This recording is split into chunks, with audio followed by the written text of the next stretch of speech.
ขาดนะทำไม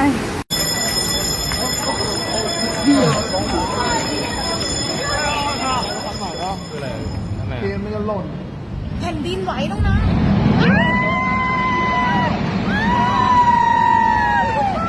มีคนไหมนะ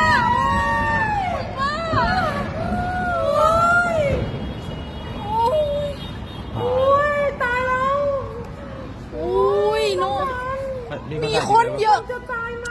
มีคนเยอะด้วยนะ